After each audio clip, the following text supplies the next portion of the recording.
Assalamualaikum warahmatullahi wabarakatuh. Tepang dina acara anu maneh sareng wakepo urang sami-sami neraskeun jejer carita nu katunda kamari si Rawing Kiwari. Kumaha? Aduh, kaparigelan si Rawing memang luar biasanya. Mohon beuki dieu si Rawing beuki pogot kalayan kasugri mitra-mitra anu biasa ngadangukeun acara dongeng Kiwari garapan wakepo Kiwari neraskeun si Rawing Kiwari. Lah, luar biasa nu mawi kadelali. Seug ayeuna mah urang teraskeun heula kumaha ieu jejer carita si Rawing Kiwari. Wilujeng ngadangukeun. Aduh, edan jadah tariskan teh moal ngabantingkeun. Aduh, baturna nu saurang dikalahkan merhatikeun kanu keur jajarig jegan. Hudang deui narajang atau hudang lain narajang ka si Banteng Wulung, tapi si Banteng Wulung anu geus panas teu bisa ngadalikeun deui dirina. Manehna anu bruk maju kanu jadi lawan. Lantaran teu ngaju-ngaju bae wingan nu ngaju sia. Si Banteng Wulung harita maju narajang nu jadi lawan mokaha kaget nyabetkeun bedog dibubat babi tepugu. Tapi si Banteng Wulung metakeun sukuna najong kana leungeun lawan. Cebrot! Lawan ngagero bari ngadaligdeug mundur ka tukang sedengkeun bedog da ngaceleng cukup jauh. Memeh bisa mancukeun tangtunganana. Si Banteng Wulung geus nyusul tepus ku tindakan saterusna. Badan lawan diangkat ka luhur terus dibantingkeun ka baturna anu kakara hudang teh. Nah atuh ari kebut keduanana jadi rubuh patumpang tindih.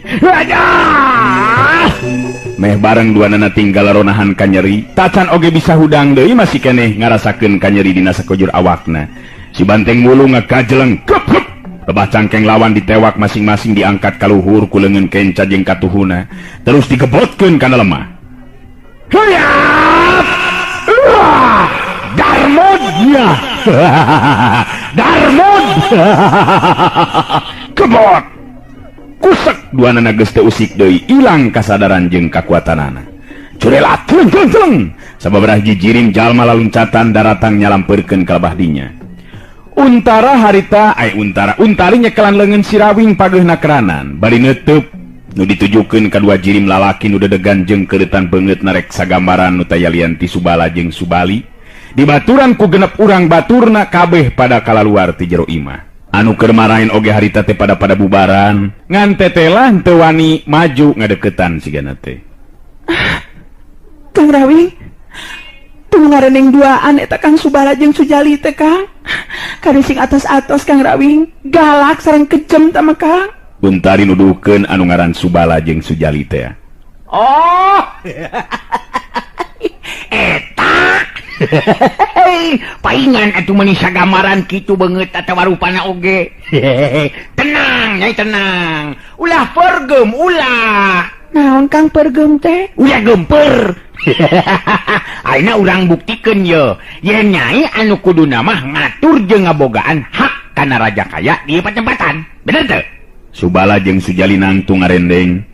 Tukangeunana ngajajar genep urang jago baladna, duanana pada muterkeun paneteupna ka si Rawing jeung Untari. Terus ka si Banteng Wulung anu geus ngarubuhkeun dua jagona dina waktu anu ngan ukur 3 geprakan. Lempang maju ka hareupeun si Rawing meh bareng Subala anu pangheulana nyarita sorot panon anteb seukeut ka si Rawing. Jelas geus aya umuran ngan awak keker jeung ngeusi tur memang make baju dina warna hiji jago. Untari, saha ieu mangkeluk nu duaan teh, ha? Wani-wani nyeun laku kaributan dia patempatan. Kurang ajar. Haram jadah sia datang-datang jol nyeun laku teu patut, ha? Si Rawing nyerenge seuri sedengkeun si Banteng Wulung geus ngajanteng deui di tukangeun si Rawing. Kieu ieu teh Subala nya. Subala ngaran teh. Anu ieu Sujali nya. Ini dia si jali-jali. Nyanya udah bieu dibejaan ku Untari atuh. Kieu ieu teh Subala oge Sujali. Kuring teh terus terang we ye kabogohna Untari. Tak iya anu ditukang dulur kuring anu katelah bargolo si Banteng Wulung. Ngahaja datang ka dieu lantaran dibejaan ku Untari kabogoh kuring. Gitu. Jadi anu di tukang dulur kuring nu katelah bargolo si Banteng Wulung. Ngaja datang ka dieu lantaran di bejaan Untari ka bogoh kuring. Majarkeun teh cenah indungna ayeuna keur gering. Kuring calon piminantun nya. Pilaku bemak itu neang gorengin. Ngan tetela datang ka dieu di halangan ku dua jagong. Dua jagong. Kapaksa kuring mere perintah ke Anteng Wulung supaya ditindaknya. Alhamdulillah geningan pada nalamru tuh. Itu teh Subala. Muralang jeung mundelik sapasang panon Subala jeung Sujali. Dina waktu harita sabab sikap jeung caritaan Sirawing lain bae tenang tapi mowuh nyunut kana hudangna amarah. Sujali nu kawilang babarian ambek geus rek maju narajang tapi dihalangan ku leungeun Subala nu kawilang leuwih boga loba pangalaman. Dirina bisa ngarti yang dua jalma nu bareng datang jeung Untari jelas lain jalma-jalma biasa. Tenang heula Jali, akang can beres nyarita yo. Ilain duaan datang ka dieu jeung si Untari, naon maksud? Sarta terangkeun heula saha ngaran si lain. Ngaku-ngaku kabogona si Untari segala rupa. Ngaran kuring anu katelah Sirawing. Atuh ye Untari teh bener-bener nyaan ka bogo kuring nyaan sumpah sok sumpah dan untuk kang mah geus diwanohkeun nya si Banteng Wulung. Kieu teh Subala kuring datang ka dieu teh kahiji hayang neang pihatomieun. Non pihatomieun naon si teh ngomong teh sing balik sia. Tinyaun ari pihatomieun teh pimitohaeun. Anu kaduha bari sakalian hayang beberes. Subala mun cereng bari ngabentak. Beres naon ha? Montong bari jeung suruh ngasarengeh kitu dia ngomong teh. Najan dina bibir ngomong kitu tapi dina hate mah Subala kaget sabab dia ngadenge ngaran Sirawing disebut ku lalaki ngora anu nangtung gigireun Untari. Nah bener kitu ieu teh Sirawing. Aing geus mineng ngadenge ngaran Sirawing tapi kakara nyaho ayeuna. Tapi sanu nyaho ukur aku-akuan ieu mangkeluk teh. Tapi sapasang leungeun jeung ramu-ramu leungeunna nya deui hararideng. Lamun bener ieu Sirawing aing kudu hati-hati. Sabab ceuk beja Sirawing kawilang jago pilih tanding anu mampu numpes kajahatan jeung para karaman. Kitu galecokna hate Subala dina waktu harita. Sirawing kadenge cumari tadi ngajawab pananyana Subala.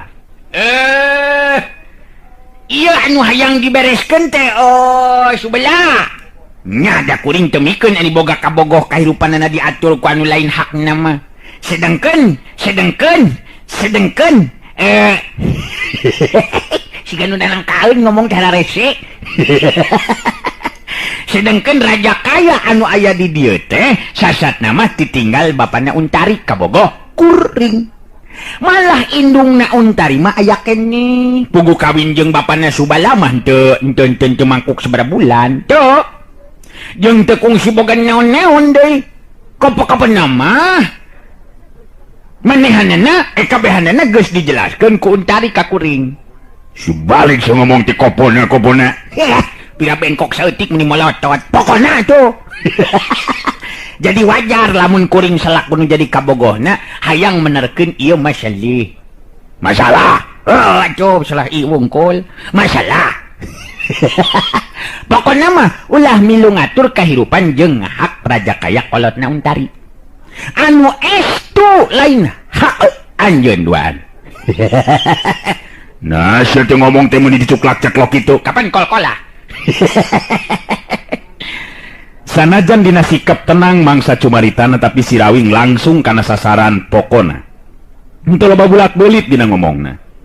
Pogo we mani beureum beungeut Subala jeung Sujali dina waktu harita. Ngageter duanana awakna lantaran amarah tapi sanggeusna ngadenge pangakuan Sirawing tadi, jelas Subala jeung Sujali henteu wani ngayakeun tindakan samarangan. Sanajan kakara tepung harita manehna duaan, tapi ngaran Sirawing geus leuwih ti heula dipikawanoh ku dirina duaan. Ari Subala harita muncereng ka Untari siga nu hayang ngarekep jeung nyasaak awakna. Entong murelang muncereng ka Untari, ka kuring berek muncereng mah jeung mendotot masok. Subala, Oke Sujali. Alah, lamun Subali jeung Sugriwa sigana baik kuring nu jadi Sri Rama. Ya Untari Dewi Sintana. Si Rawing mimiti datang di adatna.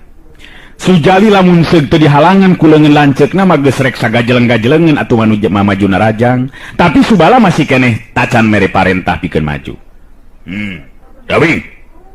Dewek sabenerna mah geus cukup nyaho satemina ngadenge kana ngaran si Laing euy. Tapi ayeuna si Laing coba-coba pikeun pipilueun kana urusan batur. Ngandung harti maneh hayang cilaka. Ari kangaranan jeung kabogoh matang tube, kaciwit kulit kabawa daging, paciwit-ciwit lutung, paciwit-ciwit lutung, si lutung pindah ka tungtung. Subala, dengekeun oge Sujali. Numat, gerak kuring kapaksa ayeuna ngomong. Lain kapaksa ketang nyaho sakuduna bae kuring ngomong.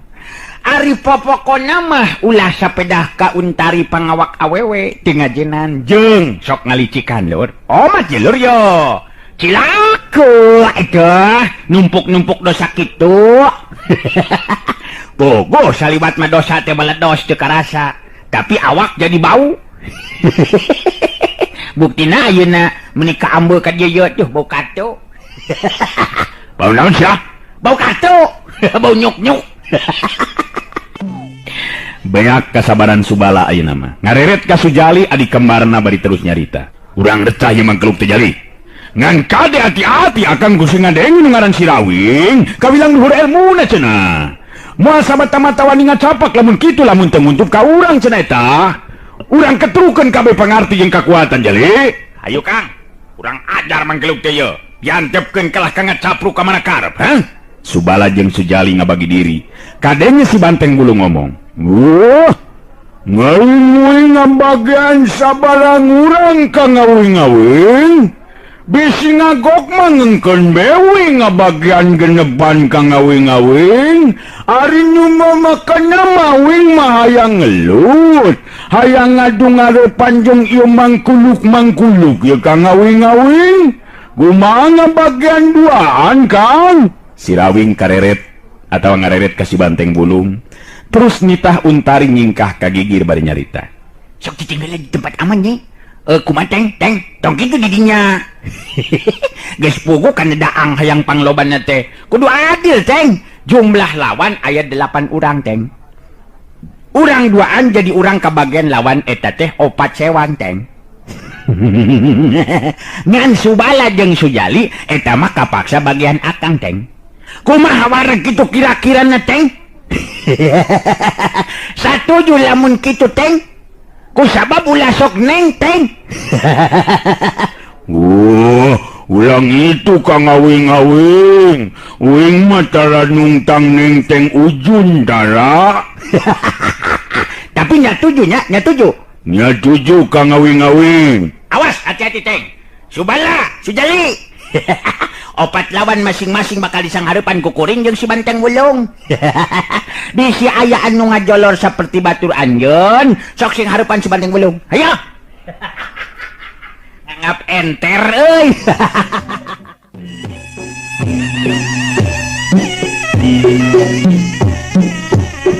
Ari Subala ngatur baladna memang dina pikiran manehna oge kitu pisan, anu jadi lawan baris disanghareupan ku 4 jalma ti pihak manehna.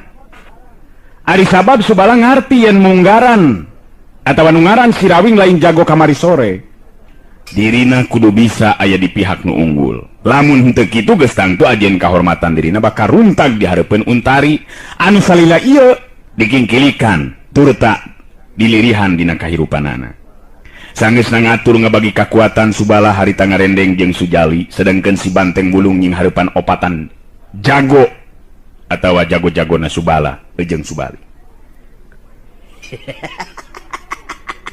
Ngayo, hayo tuh. Lewi lobang ngamun jaju lewingeun napikeun ngaing. Dimanting-mantingkeun siaku ngaing masih gajatur nyane. Ngayo.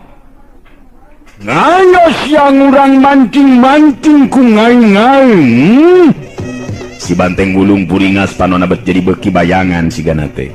Subala jeung Sujalinya kitu deui dua jago baturna katingali geus pada marsat bedog masing-masing. Ku ijiran Subala mah sanajan si Rawing sakuma jagona kangaranan di huruf kopatan kitu mah piraku bisa unggul.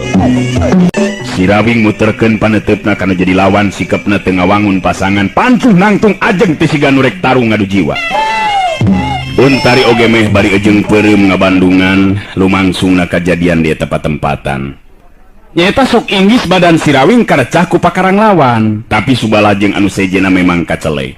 Si Rawing paparis tunggal ilmu panca tunggal ti Eyang Nur Alam, ilmu anu geus ngadarah daging dina dirina, jorelatna jirim si Rawing dina jurus pancerasa sarining bayu.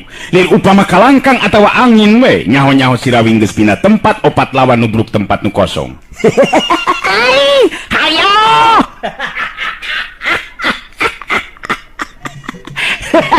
Nyabut kalah ka didinya tuh, nyabut kalah ka didinya tuh, nyabut cabetkan bedogna telur. Nyaho kuring mah aya di dieu, sok lupa-lupa bae taun teh euy. Ka dia tuh nyabetkeun bedogna lin hayangkeunna. Kayan si Rawing anu tetep pinuh panglelewa pikeun Subala jeung anu sejena mah beuki muntab hatena ngan teu wudu kabehan teh kabehanana ge kaget sabab kacepetan gerak si Rawing memang meh teu katuturkeun ku kaseuketan panonna masing-masing. Heuya kojor sia pikeun kadua kalina Subala miheulaan maju deui narajang dituturkeun ku anu sejena malah ayeuna bedog dina leungeun jadi sagulung sinar bodas lantaran saking ku cepet-cepetna gerakan bedog nu aya dina leungeunna. Dituturkeun ku kolebatna bedog Sujali anu teu eleh cepet ku bedogna Subala. Dua baturna Subala oge bisa ngabagi diri dina mangsa narajang anu jadi lawan. Narajang ti bagian anu sakirana bakal dipake ngacorelatna jirim si Rawing dina nyingkahan panarajang lawan. Buruan imah nu memang lega jeung laluasa teh jadi tempat tarung patutunggalan. Si Banteng Wulung di huruf kopat jalma kalah ka jigrah sigana teh ato sabab kawilang geus lila teu tandang mepeuskeun ka keselna. Lelengan jeung sukuna butbet ngabagi panarajang kanu jadi lawan sedengkeun opat lawan memang kudu hati-hati sabab tadi geus kabandungan dua baturna oge dibanting-bantingkeun nepikeun ka teu usik teu malik deui.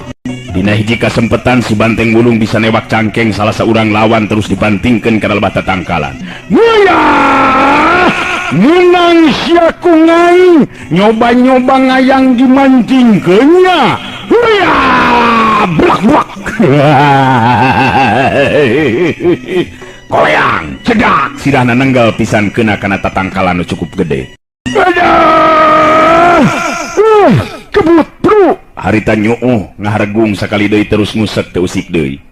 Tilu baturna harita pada ngarengkog sabenerna mah tadi waktu si Banteng Wulung rek ngabantingkeun babaturanana tiluanana geus sayaga pikeun maju narajang. Tapi si Banteng Wulung bangun nganti datangna panarajang anu jelas baturna sorangan bakal dijieun tameng ku si Banteng Wulung. Ngayo ngaju deui nya nih niluan. Najut. Bisi ngayang nyarua boga nasib dimanting-mantingkeun ngananangkan nganu ngede. Aju deui sia. Ayo aju ngatawang urang anu bakal naju ha. Huya! Salah saurang baturna Subala harita ngajengkang ka tukang lantaran dadana beunang ku kepretan leungeun si Rawing. Sanajan ngan ukur kepretan tapi tang tueleng kepretan jalma biasa. Hiu, celebet. Dadah! Jengkang dari kebut. Rubuh nang karak bengkang nu beunang ku kepretan si Rawing. Nu saurang dinyobaan nyabetkeun bedogna kana beheung si Rawing dituturkeun ku bedog Subala nu ngarah kana cangkeng, bedog Sujali nu ngarah kana suku. Hiu, hiu. Pos relafung plak leungeun si Rawing nepak pigilang leungeun batur Subala anu saurang deui celang bedogna leupas tina cekelan dituturkeun ku tenggelan kana dada. Hiu cebrot wadah cengkang bangkiun kebut rubuh deui bae lawan si Rawing jaringan ukur tinggal Subala jeung Sujali. Subala jeung Sujali ngatur dirina aya dina belah kenca jeung katuhueun si Rawing. Aduh, asa pahibu tepugu opatan mah euy. Tah lamun kitu mah rada nyaose apanan, aringan ukur duaan mah apanan, bener teu? Ayah, sok Subala, Lan Sujali, coba-coba euy, ngurang muka sabuk bilang tato pada takar lu tira. Sing sopo bakal butak kena dening pangadiwasa ingsun jengker lo. Kita amun wayang mager tarung tenya. Subala jeung Sujali pada burial buncelik panona dadana turun naik muntab panas hatena. Duanana bener-bener beki penasaran anu lain dikieuna sabab si Rawing teh telah bieu geus nembongkeun ka binekasanana. Dua baturna geus rubuh ting haregung teu bisa hudang deui sigana teh. Montong sombong deui si Rawing. Pikeun dewek mah make kudu saber hati ku si lain anu ngaran si Rawing. Coba-coba urang paju deui sia setan. Subala huntuna kakerot bakat ku gemes. Heuh pek wae atuh. Baina oge kuring mah henteu hayang dipikasieun ku jelema. Malah yang dipikaresep. Sanu nyingsieunan kuring mah teu nyingsieunan. Hoya. Pino dieu. Ari Sujali harita malangkeun bedogna luhureun dada neuteup seukeut ka si Rawing bari nyarita deui. Si lain dina poe ieu kudu nyaho si Rawing. Dewek duaan mangrupa jago anu dipikaserep ku sakabeh urang dieu ngarti? Tapi nah kuring mah teh serabnya. Serab keneh tengah poe. Lamun tengah poe serab nempo panon poe. Malah karunya kuring mah euy ningali anjeun duaan telur. Neon cenah karunyana nya hayang senang bari ngarugikeun batur. Hayang tumanina bari nyangsarakeun batur. Apanan pikarunyaeun dari nu kitu. Modar si Rawing jaga tas sungut teh. Ya.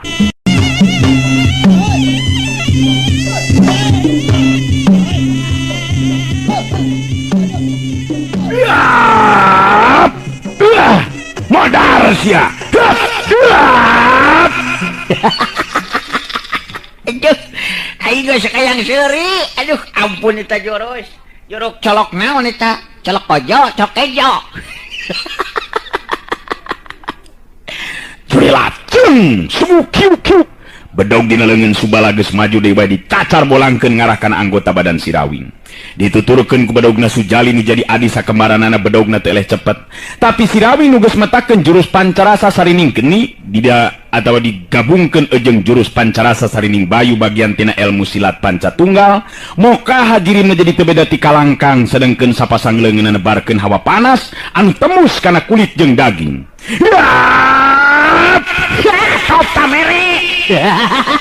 Aduh.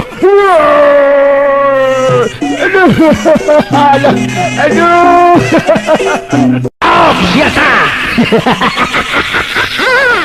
Aloh, waktosna geuningan parantos teu nyekapan atuh cag urang cekapkeun dugi ka dewe heula atuh acara Dongeng Kiwari neraskeun cariyos Si Rawing Kiwari garapan Wakepoh Kiwari. Hatur nuhun permios.